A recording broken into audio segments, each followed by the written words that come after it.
Good morning बंधुरा देखो एक मिनट कम 7टा बेजे गेছে। तो আমি সকাল সকাল উঠে পড়েছি। উঠে এখানে আমার ঘরের যে মানি প্ল্যান্টটা রয়েছে ওখানে আগে ওকে জল টল দিয়ে দিলাম। তারপরে এখানে আমি জানলাটাকে খুলে দিচ্ছি। আসলে দুদিন ধরে ভীষণ পরিমাণে বৃষ্টি হচ্ছে আর একটু ঠান্ডা ঠান্ডাও লাগে এখন। তো এদিকে আমি বিছানাটাকে গুছিয়ে নেব। তারপরে চলে আসলাম এখানে মুখ টুক ধুয়ে তাল বড়া খেতে।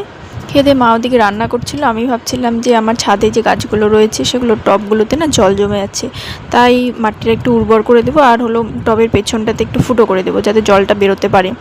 তো এখানে দেখো গাছগুলো কয়েকদিন জল টল পেয়ে ভালোই সতেজ হয়ে গেছে, রোদ পাচ্ছে জল পাচ্ছে। আর এখানে আমার টবটা ছোট হয়ে গেছে অ্যালোভেরা গাছের, তো সে কারণে টবটাও চেঞ্জ করতে হবে। গাছগুলো একটু ঠিকঠাক করে দিচ্ছিলাম। তারপর ছাদ থেকে চলে এসে ফুল তুলে নিলাম, পুজো দিয়ে নিব সকাল সকাল। এরপর আমি স্নান কমপ্লিট করে নিয়েছি। স্নান করে সর্বপ্রথমে চলে গেলাম বাইরের ঠাকুর ঘরটাতে। এখানে ঘরটা সম্পূর্ণভাবে মুছে টুছে নিয়েছি। নেওয়ার পরে এখনও বৃষ্টি টিপ টিপ টিপ টিপ করে পড়ছে। তারপর চলে আসলাম ঘরে পুজোটা সেরে নিয়ে তারপরে যাব বাইরে।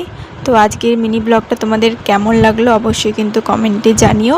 আর আমার এরকম সুন্দর সুন্দর ভিডিও পেতে ফেসবুকে আমাকে ফলো করে দিও আর ইউটিউবে আমার চ্যানেলটাকে একটু সাবস্ক্রাইব করে দিও।